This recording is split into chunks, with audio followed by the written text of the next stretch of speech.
welcome to Chit Chat, the show where we talk about unusual topics instead of the norm. I'm Inara And I'm Diqa.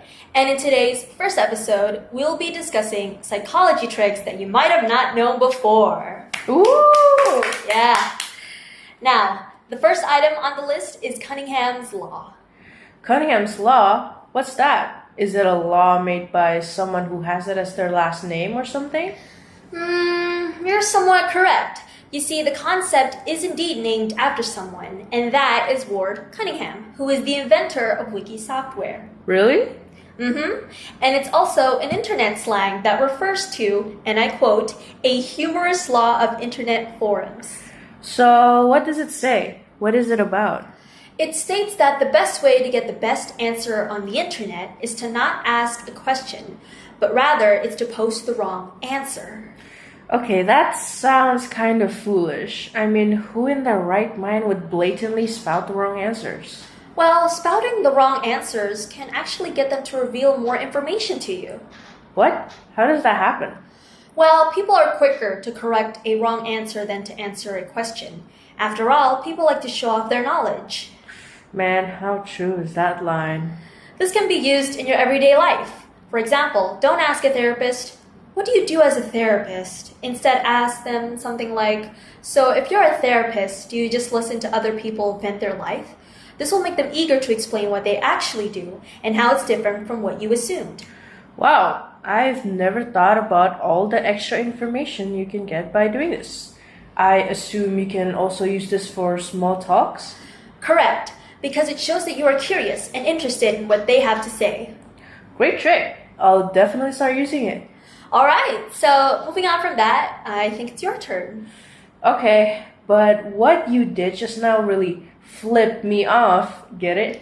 Was that seriously a pun for our next psychology trick? Yeah, the next psychology trick I'm gonna talk about is about doing a coin flip for if you get stuck on making decisions. So it's another method to use other than eeny, meeny, miny, mo?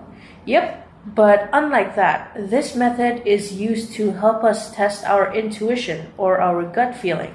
Okay, but how is this one different? Well, people use eeny, meeny, miny, mo to try and guess which answers are correct. However, a coin flip is basically used whenever we are unsure about two options in front of us. Yeah, which unfortunately happens all the time. And to prevent that, we do a coin flip. Although this method is less known, some people who have discovered it have stated that it helped them. They would use it as their go-to life hack when they didn't need to hear the same advice. And what advice would that be? The term that everyone uses, which is trust your gut.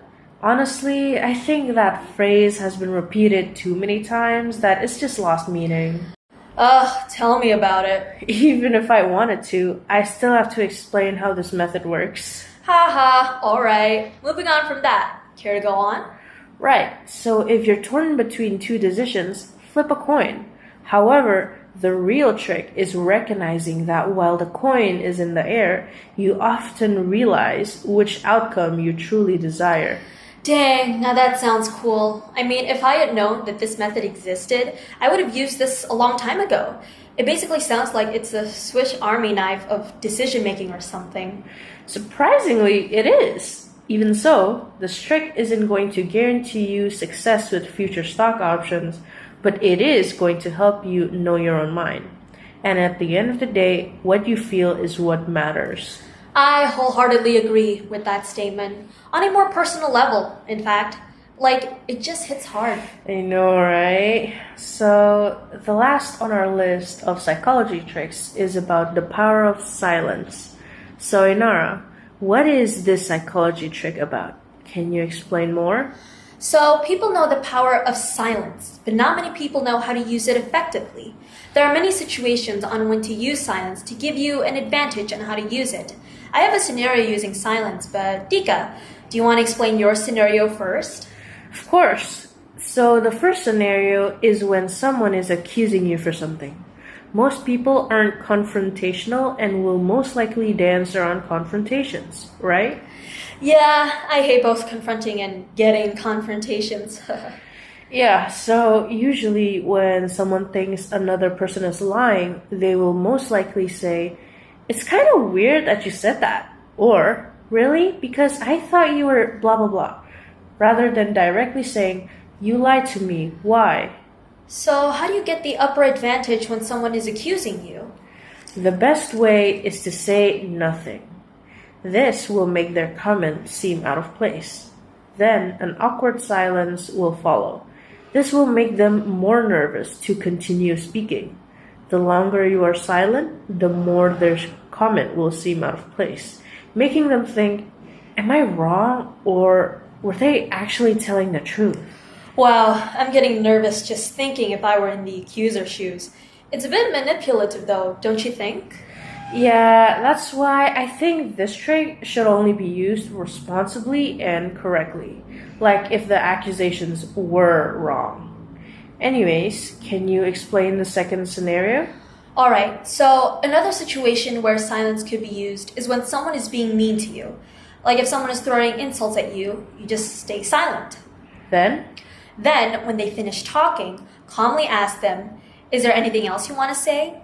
If they continue spouting insults, wait until they finish and ask them the same question again. Your goal is to make them admit defeat and say, "No, I'm done." Then you ask them, "Why do you say all those things?" They might struggle to find an excuse or feel regretful. If they act tough, you can simply say, "Why do you think I care about what you think?" ooh, that'll leave them dumbfounded. Exactly! This one is my favorite because it'll show bullies that they are not as powerful as they think, and hopefully they will realize how much this actually hurts other people. I also hope that they will learn their lesson and become a better person.